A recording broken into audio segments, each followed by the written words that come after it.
Et maintenant, je suis en compagnie de Stéphanie Chevalier, cofondatrice de Quintus Studio Nomade. Bonjour Stéphanie. Allô Maude. Il me semble que ça fait longtemps qu'on ne s'est pas vu. Oui, ça fait longtemps. C'est le fun de revenir. C'est rafraîchissant. Oui.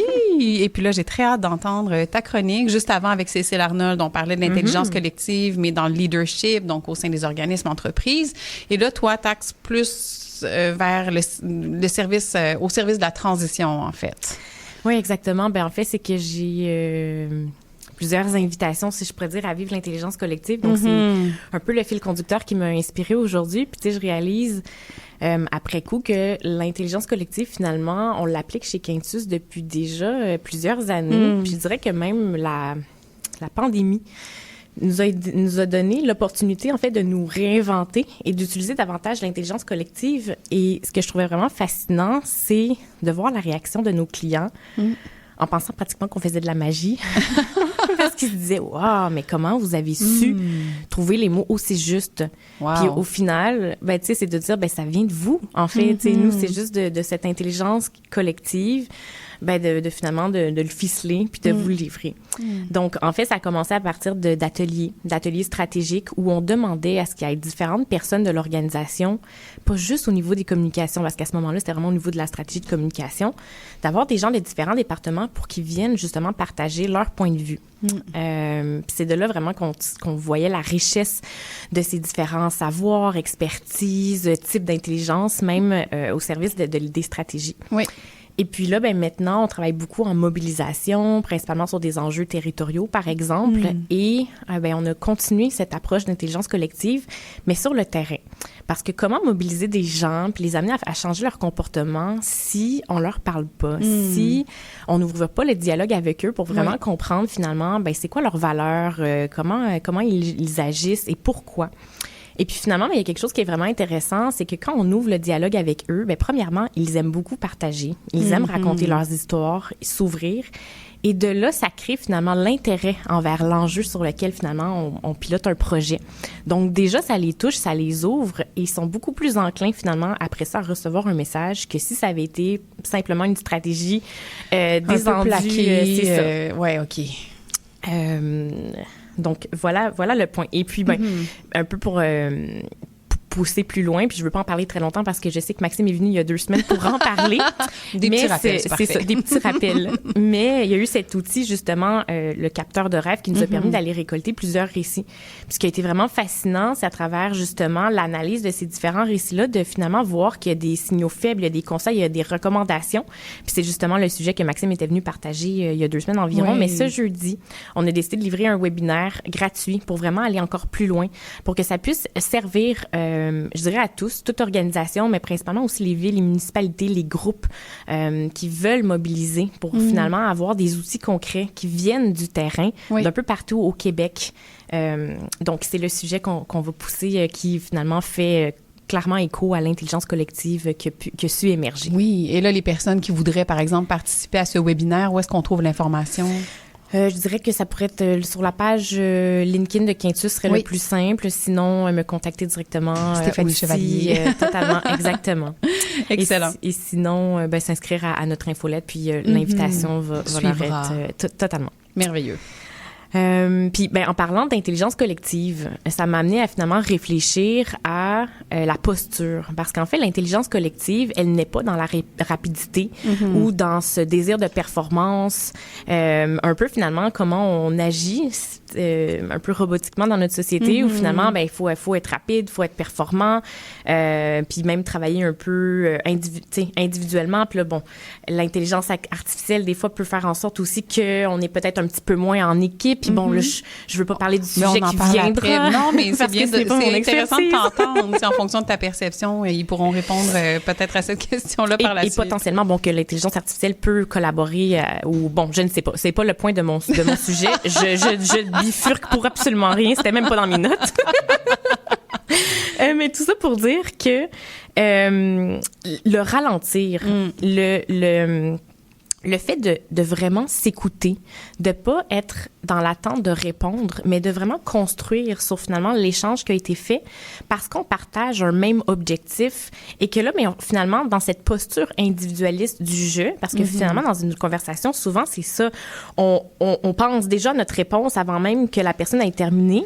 Parce qu'on veut bien répondre, on veut bien paraître, on veut bien performer. Justement, je reviens à la performance. Et là, mais quand on se met en posture d'intelligence collective, c'est pas quelque chose qui se fait en claquant des doigts. C'est pas nécessairement simple. Mais quand on se prête vraiment au jeu, je dirais qu'assurément, il y a quelque chose qui va émerger. Parce que là, on est dans un dialogue génératif où on génère quelque chose qu'on ne sait pas à quoi on s'attend. Mais somme toute, il y a quelque chose qui va pouvoir émerger. Et je dirais que c'est le cumul d'idées, parce que des fois, il y a une idée qui va être partagée, qui n'est pas nécessairement bonne, mais c'est pas grave, on fait, parce que de ça, on peut rebondir avec intuition, etc., puis il y a quelque chose qui se construit.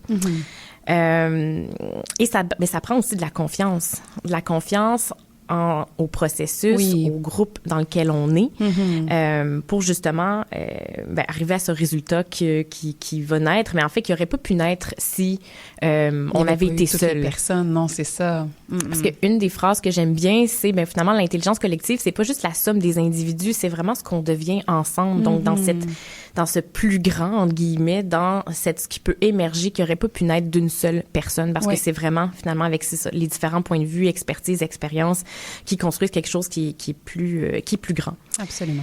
Et puis là, je fais le pont avec l'Académie des transitions, que finalement, l'une de mes dernières venues ici, j'en parlais, donc ça fait pratiquement 1 an. Donc, l'Académie des transitions, pour ceux qui ne connaissent pas, est née un peu justement avec ce désir. Donc, c'est plusieurs partenaires, parfois des entreprises qui pourraient être dites compétitrices, qui se mettent ensemble pour mettre leur expertise, leur savoir ensemble pour un bien commun, si je pourrais dire, pour finalement accélérer les transitions, parce que là, on parle de différents experts de tout type de transition, et augmenter l'impact. Puis lors d'une de nos dernières rencontres, justement en mode cogitation, une des images qui m'a été révélée que je trouvais vraiment intéressante, c'est que finalement, chaque expert est comme un morceau de casse-tête. Mais mis ensemble, ça forme une image qui est plus complète et ça nous permet de créer quelque chose que seul, on n'aurait pas pu créer, finalement. Donc, je trouve ça vraiment intéressant, finalement, cette idée de co-construction. Et là, justement, l'Académie, il y aurait comme 2 propositions pour aller vivre l'intelligence pas artificielle, mon Dieu. Je t'ai mis ça dans la tête, là. L'intelligence collective en temps réel. Donc, la première rendez-vous est le 19 juin prochain à la Maison du développement durable. Donc, en fait, c'est un partenariat. C'est la 3e édition du forum. Donc, un forum ouvert sur la robustesse. Donc, qui nous permettra d'expérimenter la robustesse pour les organisations, mais pour les individus aussi. La robustesse qui s'approche quand même du concept d'intelligence collective, parce que finalement, c'est un peu le cumul des types d'intelligence, si je pourrais dire, qui vont un peu créer cette forme de robustesse. Mais encore là, je ne me positionne pas du tout comme une experte. Je vais être présente pour l'expérimenter.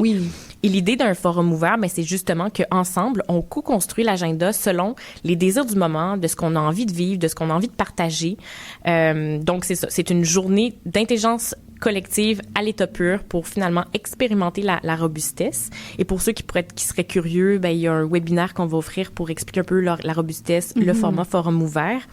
Et je le glisse parce que, l'une des je dirais tête d'affiche, mais l'un des plus grands penseurs peut-être sur la robustesse, Olivier Hamant, offre une conférence gratuite qui aura lieu aussi le 8 juin prochain. Et il y a une activité à la Maison du développement durable en après-midi pour l'expérimenter. Et bon, puis là, il faut que je regarde le temps pour pas que je dépasse. Ça pour toi, il n'y a pas de problème. Tu peux te laisser aller dans tes notes, c'est ce que tu voulais dire. Et puis, en fait, là, j'annonce en primeur, parce que ça n'a pas nécessairement été tant communiqué encore, parce que c'est encore loin. Donc, le 23 octobre prochain, les dialogues de la transition auront lieu à la Maison du développement durable. Qu'est-ce que c'est concrètement? En fait, c'est cette idée de créer du dialogue sous la forme d'intelligence collective pour aller justement co-créer ensemble des solutions. Donc, cette idée vient vraiment d'une des rencontres à l'Académie où, ensemble, on se disait, les freins face à la transition, on les connaît depuis 10 ans, ils sont les mêmes, ils évoluent plus ou moins. Maintenant, face à ces enjeux complexes, systémiques, comment on fait pour finalement mettre en commun nos expertises, nos savoirs pour co-créer des solutions. Donc, cette journée veut vraiment adresser le comment on fait vraiment évoluer le système, comment on le transforme concrètement. Donc, c'est une invitation. Autant les partenaires et les proches de l'Académie seront présents, mais c'est ouvert au public pour ceux qui ont envie de venir dialoguer, de co-créer. Donc, c'est justement l'invitation qu'on fait aux gens. Pour et sinon, nous, Quintus, pour ceux qui nous connaissent depuis nos tout débuts, on nous en parle encore de nos fameux Quintus Assets. Et puis là, on a décidé de les relancer. Donc, ça fait depuis 2021 qu'on n'en a pas eu. Donc, la pandémie nous avait... on avait stoppé ça. Et la vie, elle a évolué. Et là, c'est à la Maison du développement durable qu'on décide finalement de redonner rendez-vous. Donc, les dates seront annoncées. C'est à l'automne. Ça revient. Donc, c'est pourquoi j'en parle, parce que c'est en même temps un peu...